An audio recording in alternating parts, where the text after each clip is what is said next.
Greetings, family. This is Davon Love, Director of Public Policy, Leaders of a Beautiful Struggle.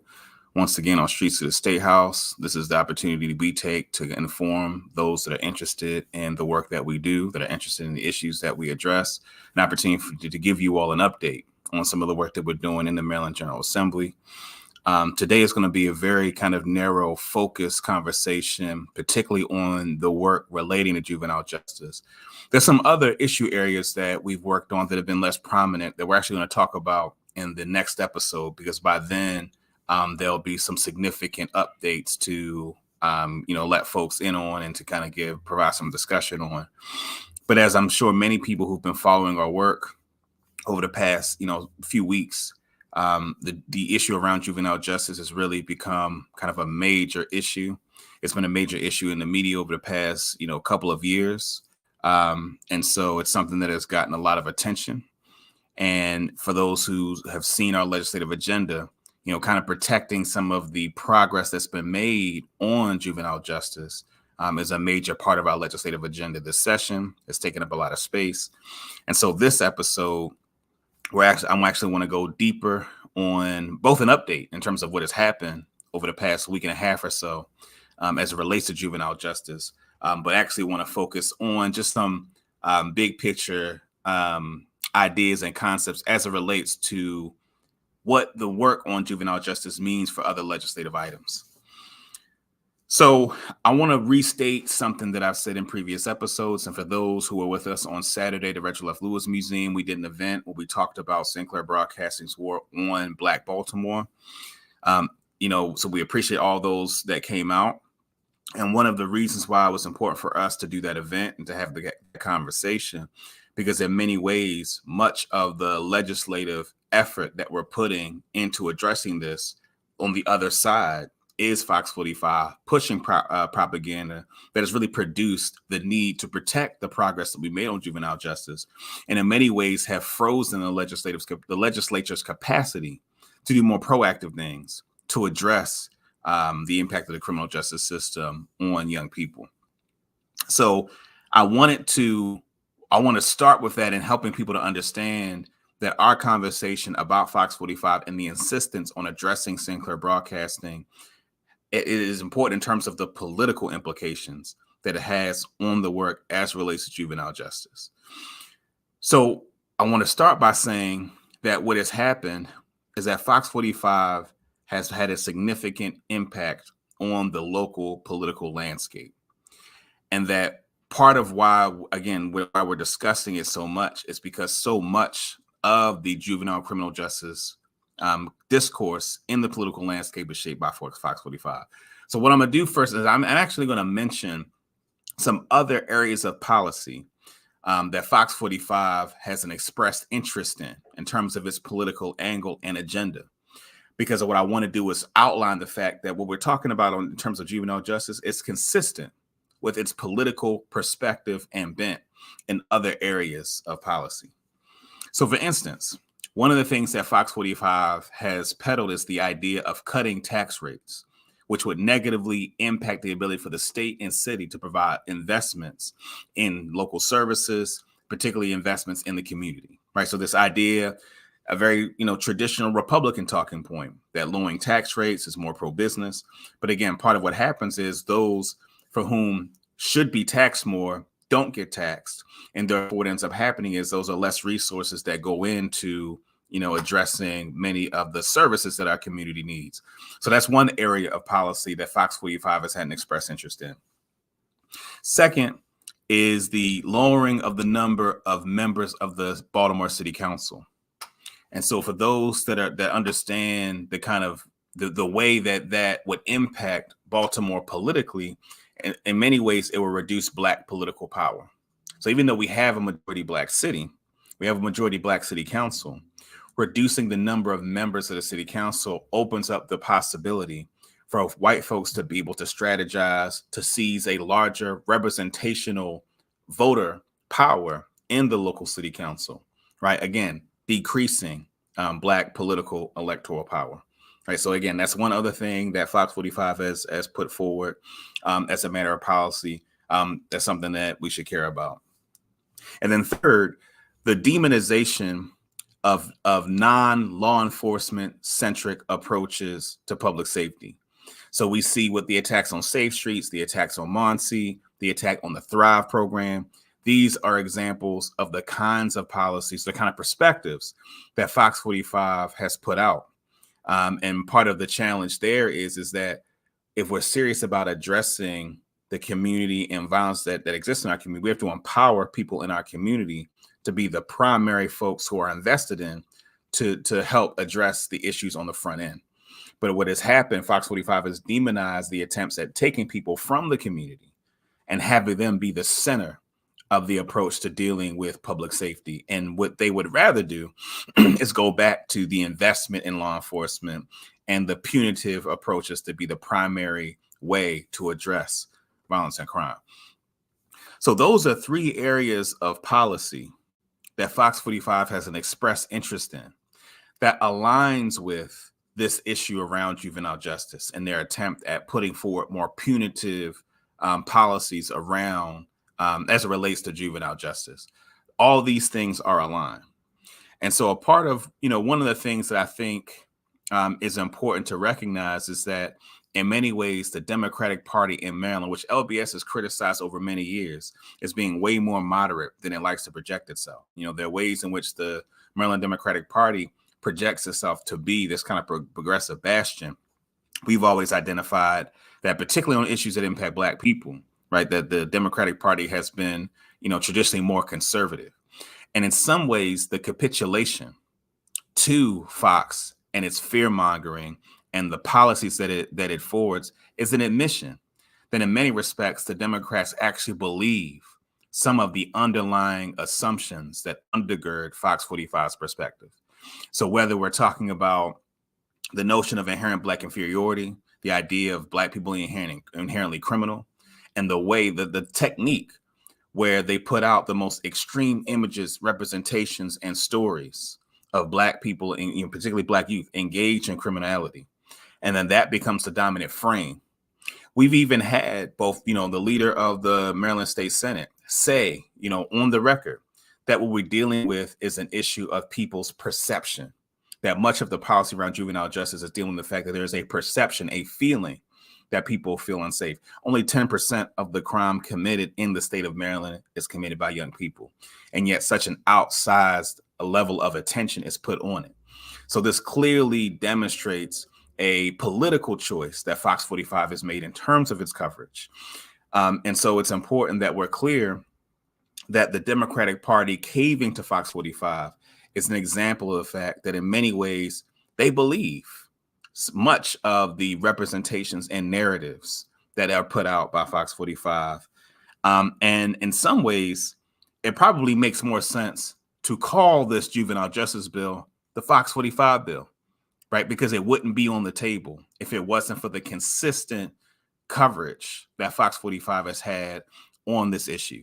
And again, part of why LBS has been so insistent on challenging and attacking Fox 45 and Sinclair Broadcasting is because it is the very fact. And as a person who spends time in Annapolis around legislators, it is the reality. It is not something that is speculation. It is the reality that the reason this juvenile justice bill is on the table, the reason why they need to pass something, right? They need to pass something in order to quell the concerns of their constituents who have been riled up and propagandized by Fox 45. So in many ways, we should just call this the Fox 45 bill, because that is the impetus of why it exists.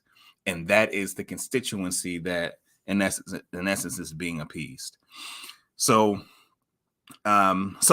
what has happened last week in the House Judiciary Committee, the bill was amended and passed the House Judiciary Committee. So it hasn't passed the floor, but passed the House Judiciary Committee. And the bill, that's what happened in the House. And then today, the Senate Judicial Proceedings Committee also dealt with the juvenile justice bill as well. There have been a few amendments to the bill that have in some ways weakened it. So one of the things that I want to take the time to do is to thank everybody who sent their legislator an email, from our action alert, We've asked you all to send messages to your legislator. We want to impress upon you all that has actually been effective. It's been helpful in terms of trying to move the legislature.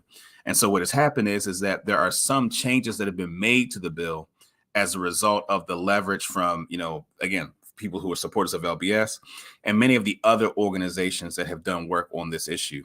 And so what I want to do is just name, some of the changes that have been made to the bill. And those changes include a few things. The first is that the bill originally expanded original jurisdiction of the Department of Juvenile Services, expanded it in a way where it added a list of 4 additional crimes, which included auto theft, certain kinds of gun crimes, animal abuse, third-degree sex offense. It included a list of crimes that if a young person was alleged to have engaged in, expanding original jurisdiction, which means that it required the young person to engage the Department of Juvenile Services, diminishing the opportunities for diversion on the front end, for a young person to not even have to intervene with the system if it is assessed that there's a better alternative for that young person in that particular situation. And what has happened is that has been reduced primarily to 2 categories, which includes handgun crimes and third-degree sex offenses, right? So what has happened is that list has shrunk, which again is better than what was initially in the bill. And again, the pressure from you all, I think, created pressure for the legislature to relent on that. In addition, one of the other things that, amendments that was made is that it doesn't require law enforcement to automatically forward all of its complaints, all of the contact they have with young people to the Department of Juvenile Services, but they must report on the action taken. So let's say there's a situation where there's a fight, police show up, somebody has a gun, an officer can make an assessment and say, for, just as a hypothetical, officer can say, hey, I know your dad. I know that there's a situation that is bigger, that is more important to address. We're going to address that. Doesn't require intervention into the criminal justice system, right? And so it allows an officer who is trying to look out for the best interest of the young person. They don't automatically have to send them into the juvenile justice system. It does require that they report on the course of action that they took, so that if there are issues down the line with that young person, there's a paper trail as to the actions that have been taken. So that's one change that was made.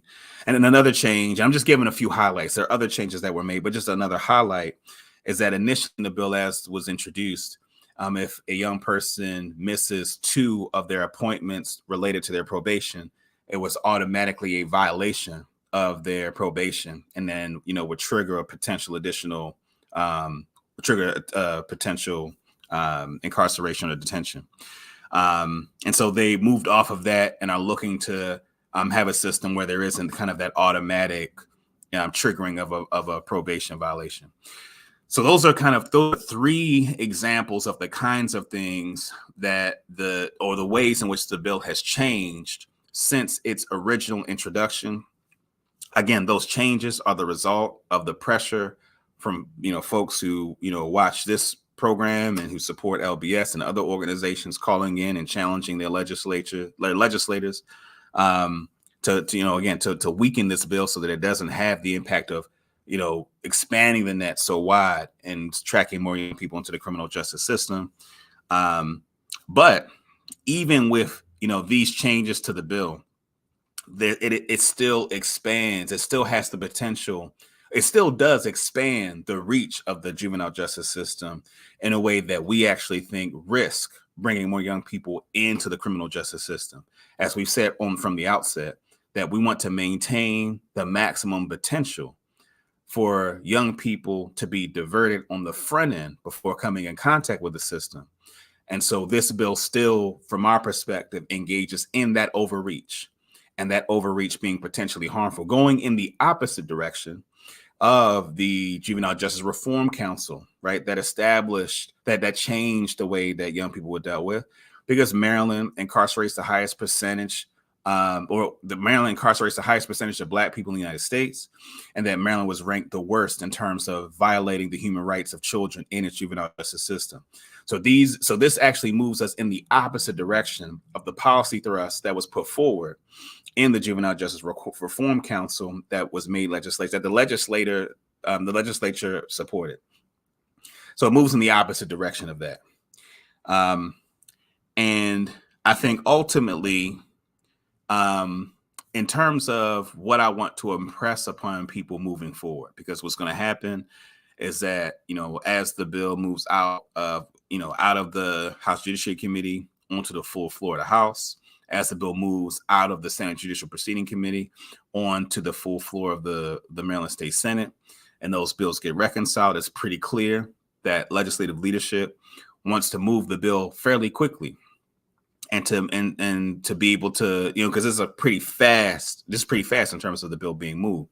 So it's clear that the legislative leadership wants to move the bill pretty fast and was pretty resistant to any amendments, right? So there was an attempt, for instance, from Senator Carter.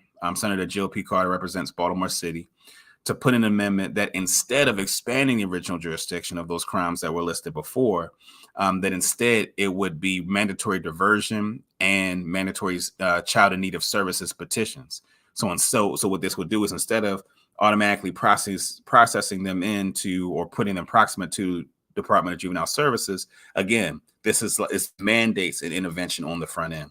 And that's an amendment that actually, for us would change the bill dramatically, because again, it shrinks that net that we talk about as it relates to the expansive nature of the criminal justice system.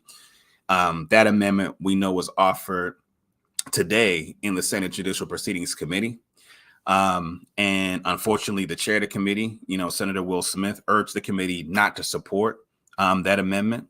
And unfortunately, the only folks that actually voted for that amendment on the bill was Senator Carter herself and Senator Sidnor from Baltimore County, right?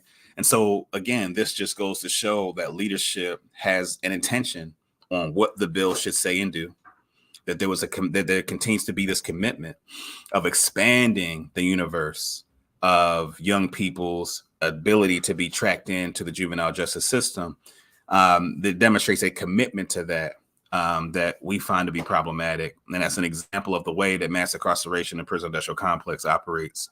And again, in a state that the data shows has been, the worst on these issues in the United States.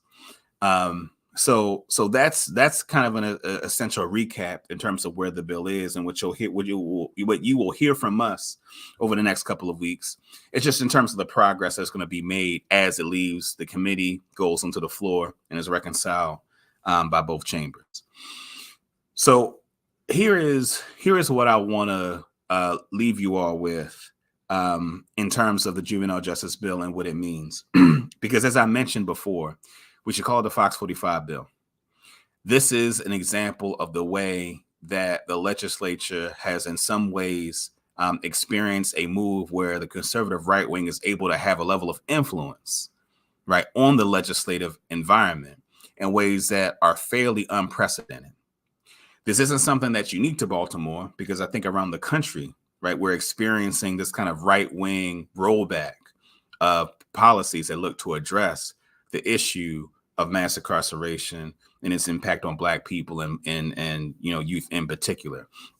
One of the things that I did this weekend during the event we did at the Retro F. Lewis Museum regarding Sinclair Broadcasting's war on Black people was that I picked out a few quotes from a Baltimore Banner article that documented some of the commentary made by David Smith, the owner of Sinclair Broadcasting, who's also the co-owner of the Baltimore Sun with Armstrong Williams, that I picked out a few quotes that I thought were important for people to know, because there is a generalized critique of the media that's important. Like, there's a way in which Black people in general as a people are subject to a societal propaganda that makes us more prone to be represented as criminals, that makes us more prone to be hypersexualized, that advances narratives of, intellectual inferiority. Like, there are all these narratives that are a part of the kind of collective American consciousness that are ubiquitous,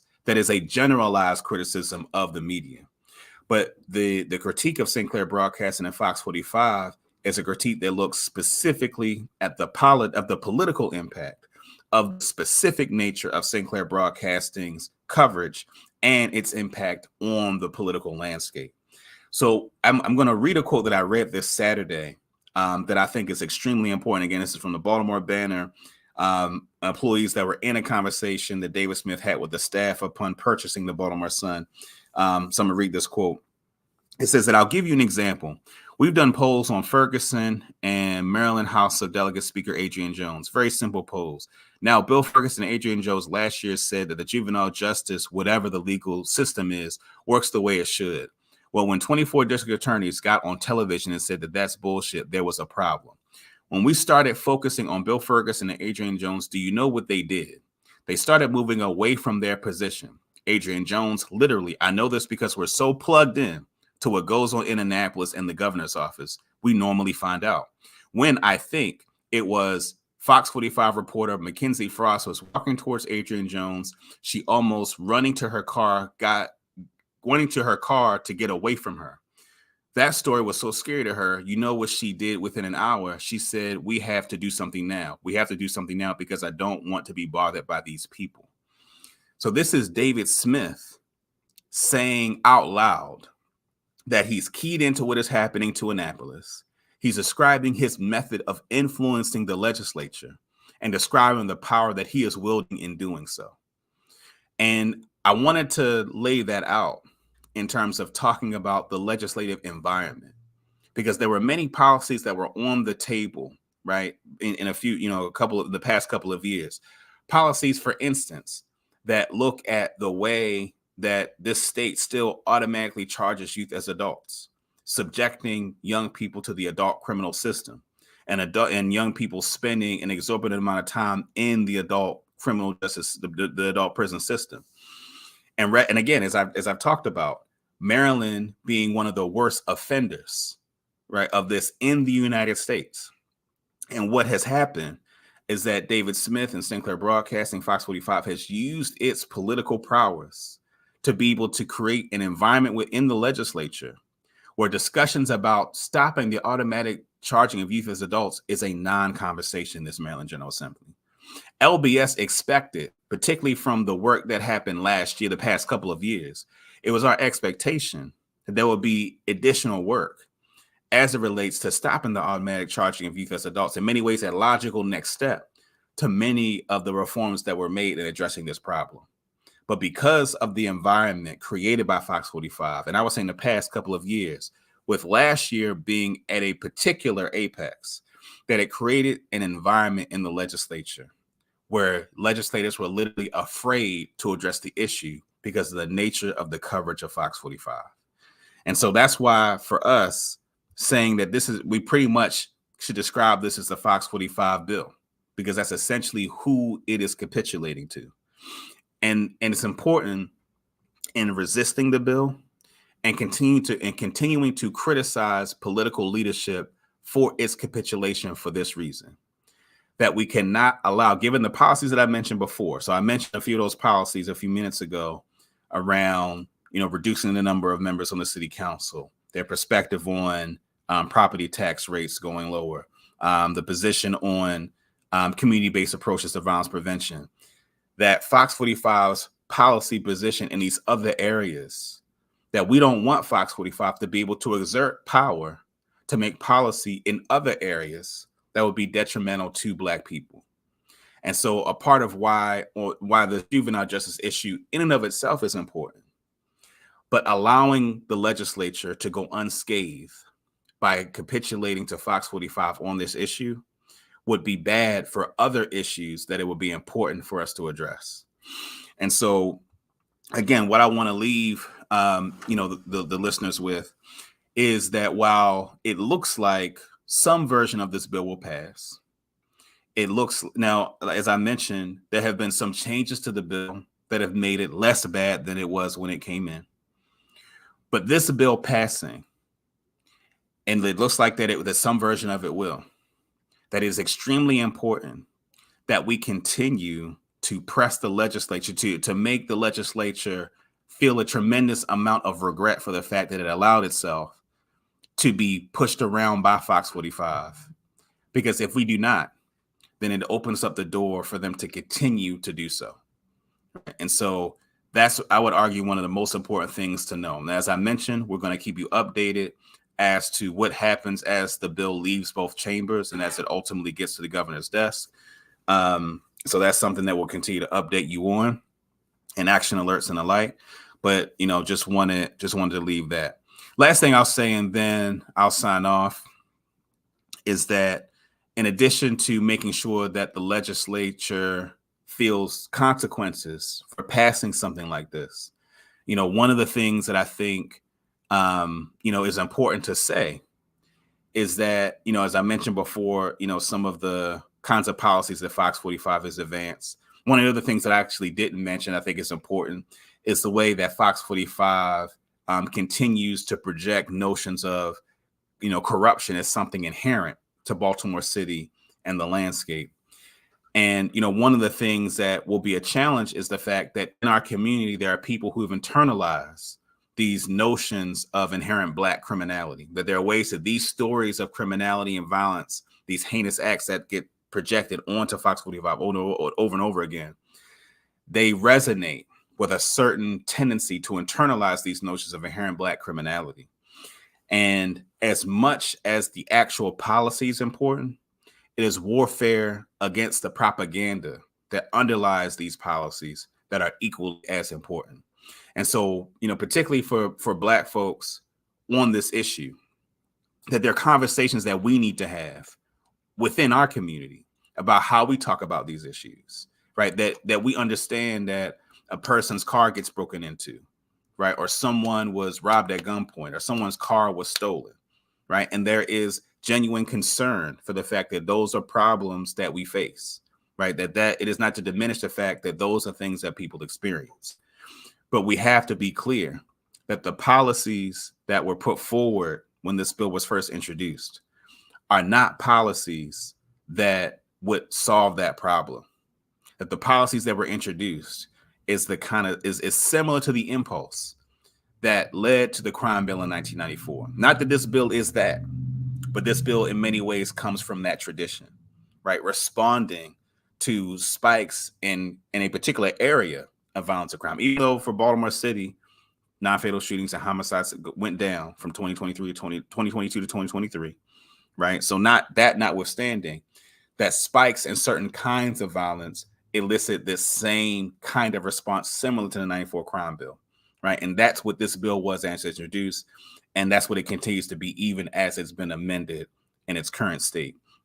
And so there are conversations that we need to have as Black people and conversations with folks in our community so that we can be clear with folks that we can both hold young people accountability, not necessarily meaning incarceration, but hold young people accountable, meaning that when they do something that harms folks in our community, that there is recourse, but recourse that is about making sure that the young person and the community is better off, as opposed to reducing it just to incarceration.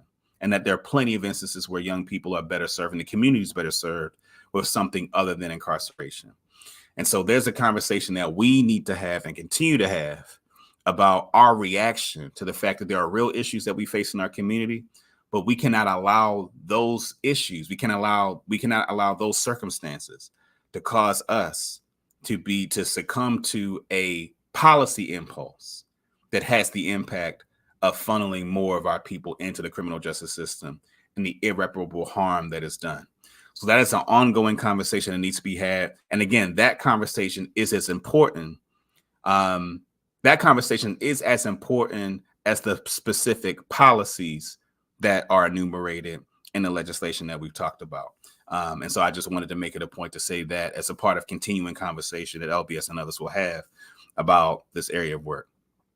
So with that, like I mentioned before, in the next episode, we're going to talk more about some of the other areas of policy that are in our legislative agenda, and talk about some areas even outside of our legislative agenda that we think are important, impacting Black people. Again, we just want to, given just the level of time and effort and space that the issue of juvenile justice has taken up, wanted to take the time, especially since, I was in Annapolis today. The Senate was dealing with the bill in committee today. Just want to take the time to go deep on that in this episode. But again, look out for the next episode to talk about some of the other issues that are happening in the Maryland General Assembly. Once again, I'm Davon Love, Director of Public Policy, Leaders of a Beautiful Struggle. Again, thank you all for your continued support. We see the action alerts you send out. Please continue to do so when we send them out. Email your legislator. It makes a big difference. So thanks again. Take care.